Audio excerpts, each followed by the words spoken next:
yo comentaba que, por ejemplo, Las Bambas como empresa todavía no está pagando el tema del canon. ¿Esto es cierto? ¿Cómo funciona la figura del canon? Hay la otra figura que son las regalías. Apurímac tiene varios proyectos mineros.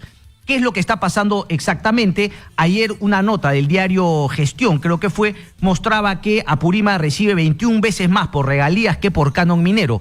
¿Cómo así? Epifanio Vaca, economista del Grupo de Propuesta Ciudadana, está en la línea con nosotros. Epifanio Vaca, muy buenos días, gracias por atendernos. Buenos días, Cristian, gracias por la invitación. No, gracias a usted.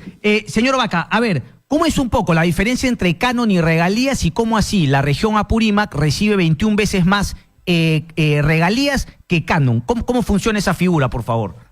En el caso de las Bambas, efectivamente la figura que está funcionando en este momento es el de la regalía contractual, que eso se paga desde el 2016 y equivale a 3% de los ingresos netos que obtiene la empresa, y eso se transfiere mensualmente, mientras que el canon minero, que viene de una ley del 2004, viene en nuestro caso como el 50% del impuesto a la renta que declaran las empresas, pero para declarar ese impuesto a la renta la empresa tiene que obtener utilidades. Entonces, en el caso de las Bambas, esta empresa está en el proceso de recuperar su inversión mediante un mecanismo de depreciación acelerada, por tanto no obtiene todavía utilidades, por tanto no hay impuesto a la renta, por tanto no hay canon minero. Nosotros hicimos un estudio en donde hacemos una proyección y decíamos que si los precios del cobre estaban, digamos, por debajo de $2.5 la onza, esto podría ocurrir en el quinto, sexto año, pero como ahora el precio del cobre está un poco mejor, yo estimo que esto a partir, digamos, la empresa estará generando utilidades tal vez este año, si no es el próximo, por tanto, el canon minero podría estar llegando, sea el 2020 o el 2021. Pero es interesante lo que usted me dice entonces, señor Epifanio, porque quiere decir que, digamos, ¿cuál fue la inversión en Las Bambas? La inversión fue más o menos de 7.000 millones de dólares. Ok, 7.000 millones. El día de ayer, creo, o antes de ayer, el señor Cuba me dijo que la facturación era alrededor de 2.400 millones de dólares al año. Así es, correcto. Ok, y me dice entonces desde que la empresa entró en producción, ¿eso cuándo ha sido? ¿2016? El 2016. 2016, quiere decir que gracias al precio del cobre, porque claro, mucha gente podrá creer que es una cuestión de tiempo, pero no, tiene más que ver el tema de la recuperación de la inversión y la generación de utilidades, tiene más que ver que con un tiempo fijo, obviamente con el precio del cobre. Mientras más alto sea el precio del cobre, más rápido recuperarán su inversión. Exactamente, así funciona el mecanismo, y ahora está por ver si con los mejores precios ya este año 2019 Las Bambas va a declarar utilidades y por tanto impuesto a la renta, y tal vez en ese caso desde el 2020 ya estaría llegando el canon minero a Apurímac. De no ser así, ya será el 2021. Ok, 2020, 4 años. ¿Y el tiempo de vida de la mina es aproximadamente 20 años? De 20 años, sí. 20 años en 4, o sea, 16 años de pura utilidad, claro, bajo la premisa de que obviamente el precio del cobre siempre debe estar en una posición tal que obviamente lo que gasta anualmente la mina sea menor a lo que finalmente vende y factura, para que hayan utilidades. Pero claro, eso casi siempre.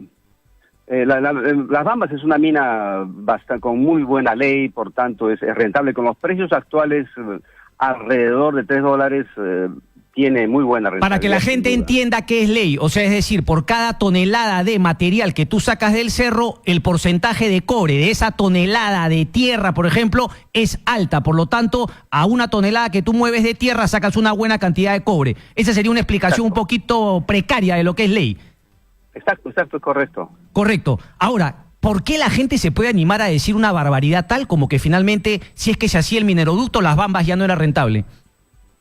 No, yo creo que esa ha sido, desde mi punto de vista, en esa decisión ha primado más una mirada empresarial angurrienta que privilegian solo la rentabilidad y no la sostenibilidad de un proyecto. Sí, pero la rentabilidad mal vista, doctor Vaca, perdón, porque claro, la rentabilidad a largo plazo, ni siquiera a largo, a corto, mediano y largo plazo, es bárbara. Exactamente, a eso iba. O sea, es una mirada de la rentabilidad muy estrecha, que privilegia cuánto gano lo más pronto posible y no miran la sostenibilidad de esa rentabilidad de un proyecto que va a durar 20 o más años. Correcto, correcto. Entonces, sí, pues tomaron esa decisión de sacar el mineroducto, poner la carretera, y ahora tenemos este problema enorme que desde mi punto de vista tiene que resolverse pronto, porque estamos ante una bomba de tiempo. Creo que deberían liberar a ese dirigente para que negocien prontamente, y después para que eso se resuelva realmente el tema principal es cómo se financia el asfaltado de esa carretera. Sí, ¿y quién cree que debería financiarlo? ¿No? Porque claro, la gente dice, o sea, a ver, yo siempre doy el ejemplo de Antamina, que es el que más conozco, ¿no? O sea, Antamina construyó una carretera a costo propio que cuando la dejó pito a nivel Suiza, finalmente pasó a ser vía nacional. Finalmente cualquiera la podía usar. Y obviamente, a partir de Conococha, ellos ya utilizan la carretera que baja hasta Barranca, si no me equivoco, pero igualito no la utilizan para el transporte del mineral, la utilizan únicamente para insumos, ayudan también en el mantenimiento de la carretera. Por eso, usted respóndame si es que me equivoco. Me parece una criollada lo que se ha hecho con la vía, ¿no?, de la salida del mineral de Las Bambas. Más allá de que ahora, dadas las cosas, tengamos que decidir quién paga por el asfaltado, que parece, por hechos consumados, que le corresponde únicamente al Estado. Exacto, yo creo que el ejemplo de cómo funciona Antamina con el mineroducto es el mejor ejemplo que muestra el error que han cometido en Las Bambas. Si ahí hubiesen hecho el mineroducto no tendríamos este problema ahora. ¿Y cómo financiar la carretera? Yo creo que esa carretera deberían financiarla el conjunto de principalmente Las Bambas, pero también hay otras empresas que utilizan esa carretera, entonces debe ser cofinanciada en parte por las empresas y en parte por el Estado, y yo creo que sería bastante razonable aplicar una suerte de peaje por tonelada de mineral transportado, pagado por todas las empresas, y financiar esa carretera, porque si no, este problema de la contaminación es bárbaro y se puede solucionar eso de Las Bambas, pero ese problema va a continuar si es que no se acomete esa solución. Ahora, señor Vaca, hay un tema interesante que usted dice, porque, por ejemplo, escucho, no sé, a periodistas como Rosa María Palacio que dice que el tema ambiental no existe, y me parece que ahí hay un error, porque el tema ambiental existe en el traslado del mineral. Lo que queda claro es que en este caso particular de la comunidad de Fuerabamba respecto del Fundo Yavi, claro, ellos lo que quieren es una compensación económica para permitir el paso de los camiones, pero el tema ambiental es real, o sea, caray, 300 camiones al día. Totalmente. A periodistas que opinan así habría que invitarles a que vayan a la zona y estén parados ahí en el momento en que pasan eso. Parece que algunos han ido, pero han ido a la planta y después se han ido a Australia, pero no han pasado por esa ruta. Así es, quienes conocemos y hemos estado ahí, es indiscutible, es la mayor afectación a los derechos de la gente que tiene todo el derecho de vivir, digamos, en un ambiente como el que tenían antes, sin tremenda polvareda que no solo malogra su salud, malogra los pastizales, la salud de sus animales, y eso tiene que cambiar. Entonces, el impacto ambiental es clarísimo, y como usted decía al inicio de su presentación, el Estado cometió también errores enormes de permitir esa carretera sin que haya un estudio de impacto ambiental. Eso me parece grave, con una falla del Estado y de la empresa. Correcto, o sea, llegamos a esta posición por fallas de la empresa y del Estado, por ocultar información a las comunidades, y obviamente dentro de esa suma de errores sí hay, digamos, no pretensiones, por así decirlas, ilegítimas de gente como Chávez Sotelo, pero que se originan en un error real que finalmente tiene que ser subsanado, como usted dice, de manera sostenible y de manera, digamos, definitiva.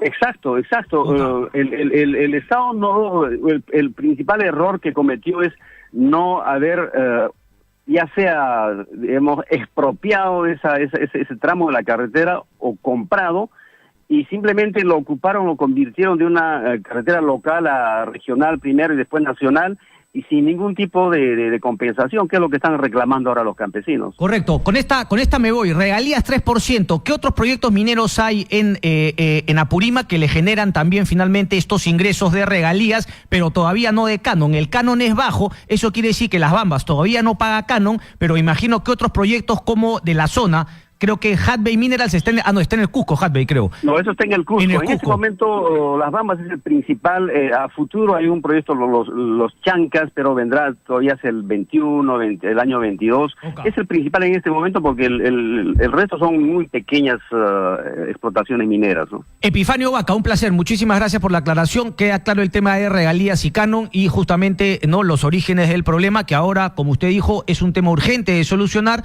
pero lo importante es solucionar esto de manera sostenible y definitiva. Muchas gracias. Buen día, gracias.